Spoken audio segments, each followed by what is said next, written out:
Okay, this is more of a review of working with square roots.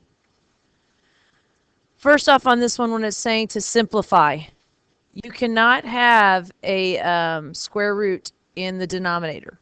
So you have to make that change. And so let me get my pen to show up here.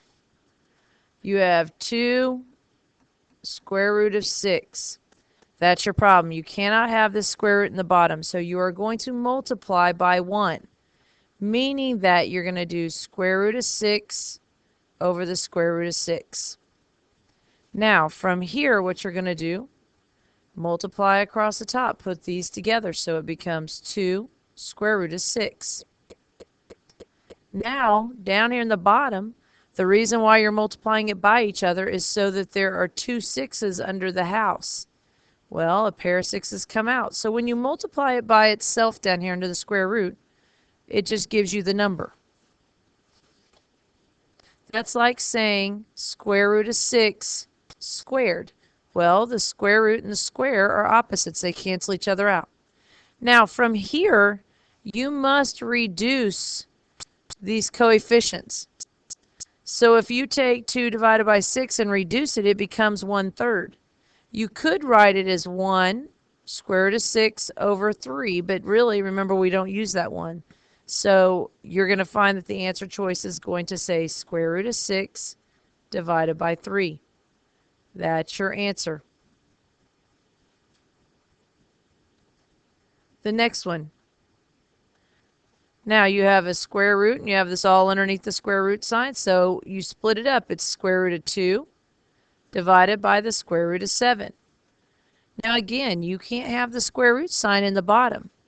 So you need to multiply by 1, which is the square root of 7 over the square root of 7.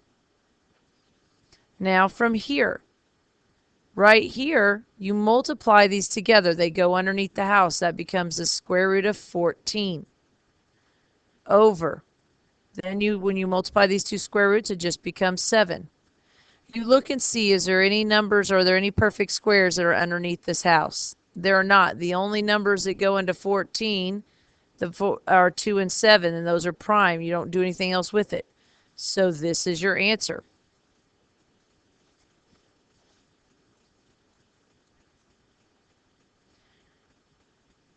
On this next one that you can try, first off, you've got the square root of 3/8 times the square root of 7.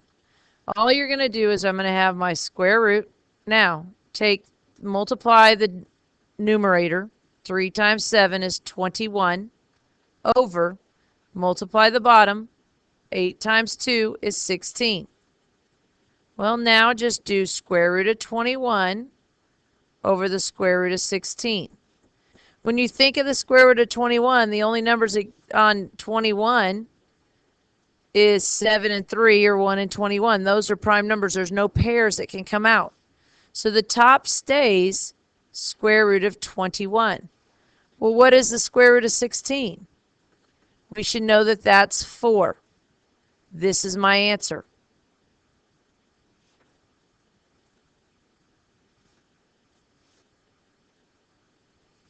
Number 4. If you go through and do this, first thing you're going to do is you're going to do the square root of 28 over the square root of 48. Well, now do each one of those individually. Square root of 28. Let's see. So 28. I've got 4 times 7. 7 is prime. That stays low. 4 splits up into 2 and 2. There's my prime numbers. So let me just write them out with the prime numbers. I'll write out extra steps here. 2 times 2 times 7. I'm going to leave that alone for a second. Now let's do 48. 48, you can do it a couple different ways. What comes to my mind is 6 and 8. I can break up 6 again as 2 and 3. Now I underline them to know what I need to put up here in the house. So now I have 8, which is 2 and 4. 2 is as low as it goes, so I underline it. 4 splits up as 2 and 2. So now, everything I underlined right here, I'm putting underneath the house. 2 and 3. 2 times 3. Okay, so I cross them out so I know I put them in there. 2. And then I have 2 more 2's. This is not the quicker way to do it, but it is like the same way, basic and simple. Right here on the top, I have a pair of 2's. When you have a pair, that comes outside. Now, that means that I only write the 2 once. Because what these 2 mean is it'd be this like the square root of 4. Well, what's the square root of 4? 2. That's why a 2 comes out. Then what's left in the house? 7. Now, down here at the bottom, I have a pair of 2's. That comes out here. I have another pair of 2's that are underneath there. They don't have to be next to each other. And I'll bring that out. So now outside I have 2 times 2. 2 times 2 is 4. What's left in the house that didn't have a pair? Square root of 3. You're still not done because you have to look at these numbers right here. You must reduce it. That's 1 over 2. So it becomes square root of 7 over 2 square root of 3. This is not your final answer.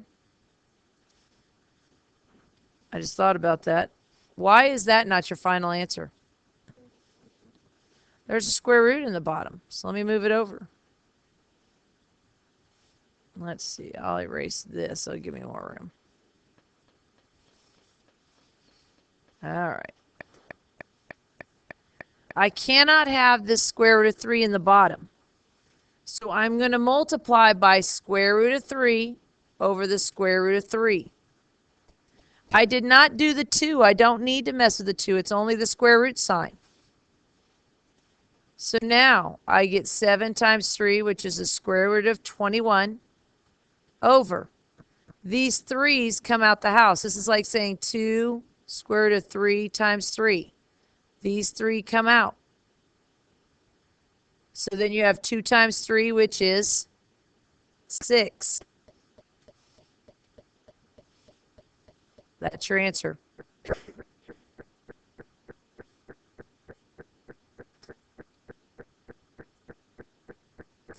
If you wanted to, underneath another way to do this, okay, let's look at this. Square root of 28 and the square root of 48. Go to your calculator and let's do what's underneath the square root sign first. Just put 28 divide 48 and press math, enter, enter. Reduce the fraction. Come on, calculator.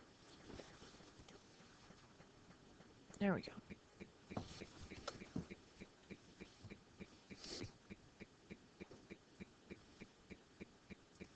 So you could go in there and just look at your fraction and say, okay, well, let me reduce this. Let's go 28 divide 48, math, enter, enter. It reduces to 7 over 12. Square root 7 over 12, which is the same as square root of 7 over the square root of 12. Well, we could go through and you can't have a square root on the bottom. So I do square root of 12 over the square root of 12. That becomes this right here. What is 7 times 12? Punch it in, somebody. Is it 84? 84? 84 over 12. Well, then you would just go, you have the square root of 84 over 12. 84 breaks up.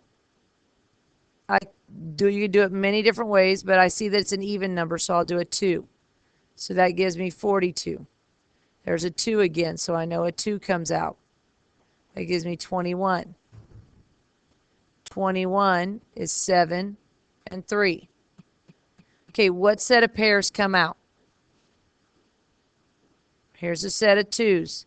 So it becomes 2 square root. Leave the 7 times 3, which is 21, over 12. Reduce 2 over 12. Square root of 21 over 6. See, there's different ways that you can do this.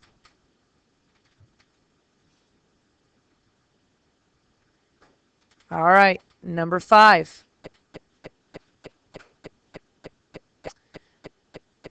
Number 5.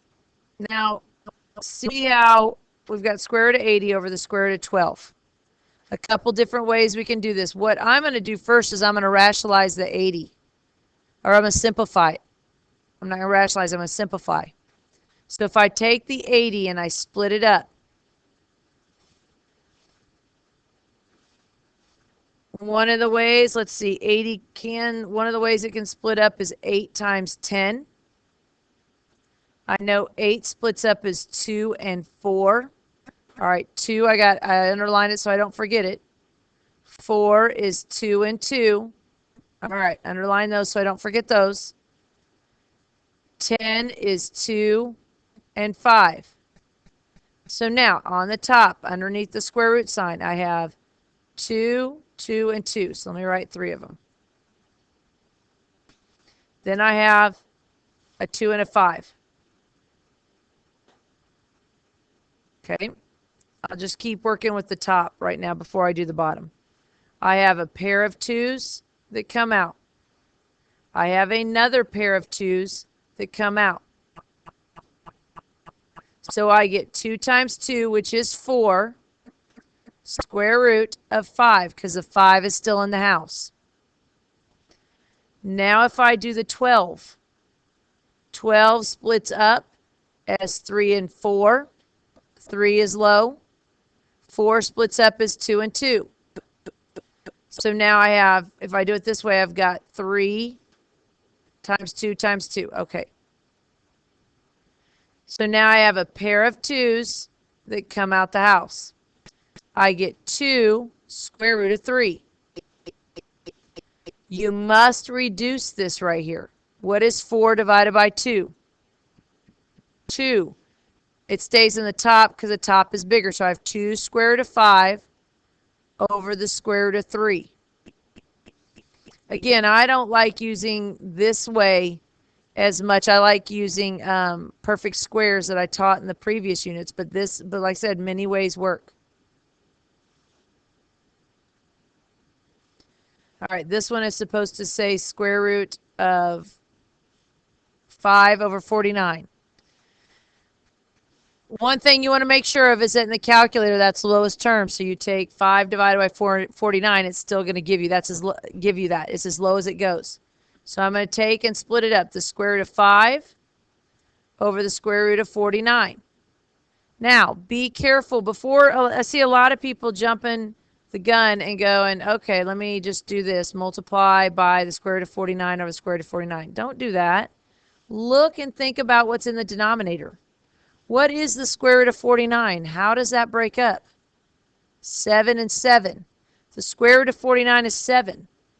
So the top stays square root of 5. The bottom becomes 7. Now that there's not a square root in the bottom, I don't do anything else. This is my answer.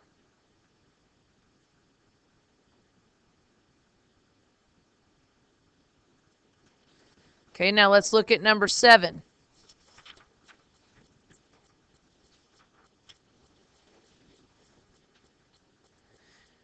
Let's see, that's supposed to be a 2 right there. So it says the square root of 13 squared.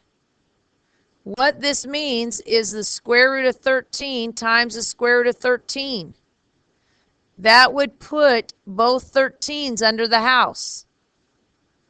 That would mean that the 13 comes out. You need to realize that the square root and the square are opposites, so they cancel each other out. Your answer to this one is just 13.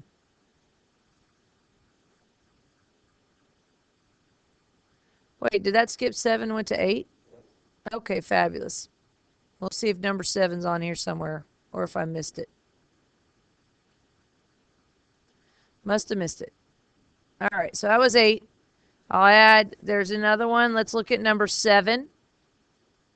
Number 7 says 1 over the square root of 18. Okay. Well, I can't have a square root in the bottom. One of the ways I can do it is just go ahead and multiply square root of 18 over the square root of 18. This is not like square root of 49. I mean, there's no 18 is not a perfect square. So now as I go through here, 1 times the square root of 18 is the square root of 18 over. When you multiply these together, you get 18. Now we have to take 18 and break the square root of 18, and we have to break it apart. Well, 18 is 2 times 9. 2 is as low as it goes. 9 is 3 times 3. All right, so there's your prime number. So I have 2 times 3 times 3, all over 18. The pair comes out the house. So I get 3 square root of 2 over 18. This is not as low as it goes. Take the 3 over 18. 3 divide 18. Math, enter, enter. 1/6. So that's the same as 1 square root of 2 over 6, but you're not going to see the 1 in front. It's going to be square root of 2 over 6.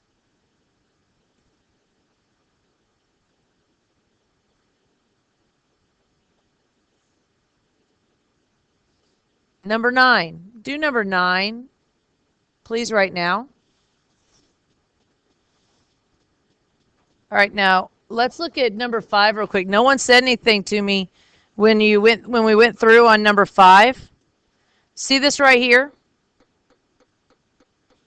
Why can this not be the final answer? You got that square root of 3. So, oh, my screen is doing all kinds of weird things. So, luckily, okay, there we go. Let me see, because it may be videotaping. Hopefully. See if I can get the computer screen to quit freaking out. All right. So what you have to do, you have to rationalize. And again, that means I've got to multiply by the square root of 3 over the square root of 3. So now across the top, let's see if I can move all this over. Across the top, I get 2 square root. Now you take underneath the house 3 times 5, which is 15, over. Now underneath is a 3. Now this is the final answer. Okay? You cannot leave a square root in the bottom. Just like, and my screen is still freaking out. All right. Just like on number 9, you can't leave the square root of 2. So you have to multiply by the square root of 2 over the square root of 2. As you come across here, that is 18 square root of 2 over. 2's are underneath the house, so you bring them out. Now you have to divide your coefficients. 18 divided by 2 is 9. So you get 9 square root of 2. That's your answer. On number 10. You cannot have square root of 6 in the bottom. So you have to do square root of 6 over the square root of 6. Well, what I like, let me just change that to a multiply sign. What I like to tell folks is this. When you know you got to break down 30, and you have this, don't multiply these together. It makes it a larger number. Leave the 6 there. Now break down the 30. I know the 30 is 6 times 5. Now, actually, what I'm going to tell you is I stop there, and here's why. I put 6 times 5 for my 30. 6 can go down lower, but there's no reason to do that because now I have a pair underneath the house. Talk about that in a minute. Because this 6 down here, square root of 6 and square root of 6 is just 6. Well, so what I'm saying is don't break down the 6 anymore. I've got a pair of 6's. Bring them out. So it's 6 square root of 5 over, that 6 is still in the bottom. Now these 6's cancel. Your answer becomes the square root of 5. And that's it.